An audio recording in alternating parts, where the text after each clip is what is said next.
Hello. My God, my voice wavered so much. Hello. Hello.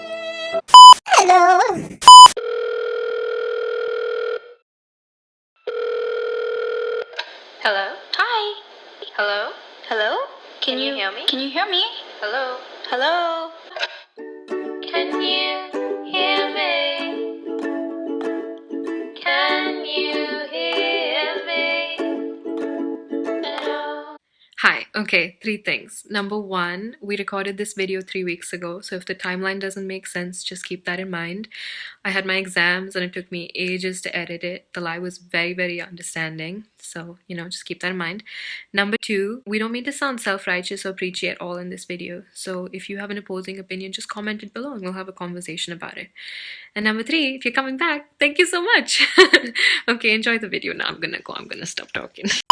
Hello and welcome back to yet another episode of Can You Hear Me? I said this intro like Ryan Vergara from Buzzfeed Unsolved. Hello and welcome to another edition of Buzzfeed Unsolved. This week we're going to be talking about sustainability. Interesting time to talk about sustainability because right now all of us are at home trying to make things last. It's kind of weird because it's like, you hear reports of dolphins coming closer to Italy's coast and, the Venice canals being clearer than they've ever been before and skies being blue and the pollution in China coming down 1,000-fold and all of these things. And I see a lot of people being like, It's because humans are away. Humans are a virus. and I'm like, actually, Capitalism is the virus. humans are actually, when they're just left alone to their own devices and they're not, Forced to be cogs in a machine. that is unsustainable, they're pretty chill dudes.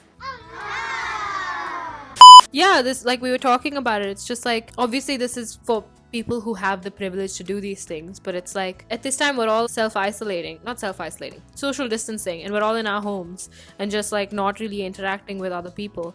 And what are we doing? We're baking, we're painting, we're writing, we're just like doing things that human beings do when they're just left to be. We're just not doing anything that contributes to a capitalist system. It's just we're just doing things that make us feel normal and sane and human.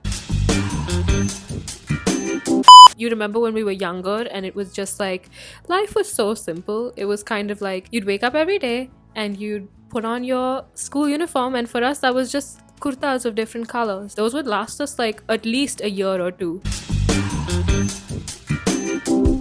I know now it's like my brother's friends and all like showing up to the school melas, like the gatherings and whatever, and they're just like in their Balenciagas and they're, like their Yeezys. And I'm just like, we showed up in our Crocs. Dude, Crocs were the epitome of fashion for us. We were like, these are the coolest things ever. Functional. I can wear them in every weather. I can run in them. I can splash in water with them. And they come in cool colors. Remember when we'd all go out just like as friends and we'd line up our Crocs by the door? I'd get clothes, like new clothes, maybe once a year or something. Like Diwali, it was customary to get new clothes. Like that was part of it was like an event. It was like, this was a celebration and we're gonna get new clothes. And then it immediately went into really not sustainable years, like really not great, because fast fashion was introduced to India and to the general public, and it was like Forever 21, H&M, and like I started wearing baby doll dresses and we'd go shopping at Forever 21. I mean, shopping as in we'd go window shopping most of the time because we were broke. We'd save up and we'd have an allowance and we'd spend time together, and like the activity would become go to Forever 21 and get like a new dress. It wasn't a thing. It wasn't part of culture growing up. Like we literally saw the first Forever 21 store open up, and we saw the first H&M store open up, and we saw like, Burger King come in and Taco Bell. Like all of these like really westernized, unsustainable models of business and retail, like we saw it come in. Even while we were doing that and we were going to Forever 21, we had the things that were just inherently part of our culture, where we'd switch wardrobes and I'd wear dresses that you were giving away, and like you'd wear stuff that was like Rabia's. We'd all just switch clothes. I remember I hosted a garage sale and I was so pleased about it, even though I didn't sell too much. And it's just They ask you how you are, you just have to say that you're fine when you're not really fine.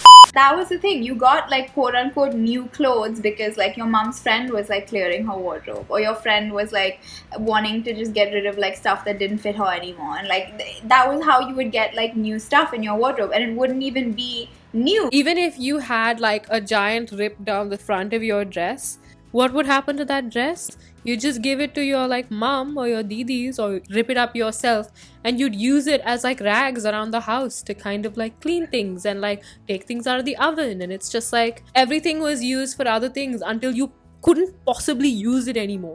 I feel like people look at the world and the earth as something they take for granted. There's no thought about where anything's coming from, where it's like, I'm picking up this fruit because I like this fruit and I had it when I was on holiday in XYZ. And it's like, yes, but do you realize that it took a 12-hour flight and then a 9-hour bus journey and then 18 people watering the fields? Like, I just feel like people have just become so disconnected from everything. Like even the clothes, like a Forever 21.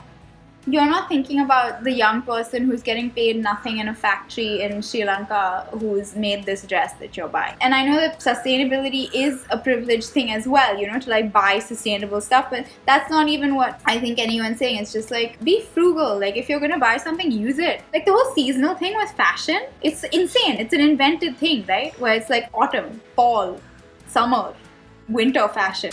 It's just not necessary at all. Like I live in Melbourne, and over here the weather is so mercurial that it's you go out into the day just prepping for every weather, and the way you do that is just layering. So I have one coat that I bought my first year from an op shop, a thrift store, and it is my most cherished possession, and it's lasted me like 3 years now. And it's just, you wear the coat and then you wear a layer under that and you wear a layer under that, and depending on the weather you just shed layers. And it's just like, that's how it should be. You don't need to have a wardrobe for every season that you keep renewing as each season comes along, because it's like, you know for a fact that with every winter season you're not wearing clothes from your previous winter season. That's not how the West works, or at least the model is so that every winter you have a new winter wardrobe. When we filmed this episode last, a thing that we discussed that I felt like was very important to touch upon was that a lot of these brands are now marketing themselves as more green. Like I know for a fact that H&M is marketing itself as like, we're gonna think, and there's like this very like generic, I think Hassan Minhaj also like spoke about it in one of his Patriot Act episodes. H&M and Zara also both have eco-friendly clothing lines. H&M's line is called Conscious. And Zara's is called Join Life. H&M is doing different things to contribute to a more sustainable fashion industry. We take environmental sustainability very seriously. The whole company is receiving training in some ways to do with sustainability. Sustainability. Everybody should be sustainable now. Yeah. They'll have like this very generic ad with like this blonde lady, and she's like, care for the earth, in a corner of a room, and she's like, live sustainably. And it's just like, you actually look at the label, or you actually look up what they're using, and you actually look up their terms and conditions, and you realize it's not that green at all.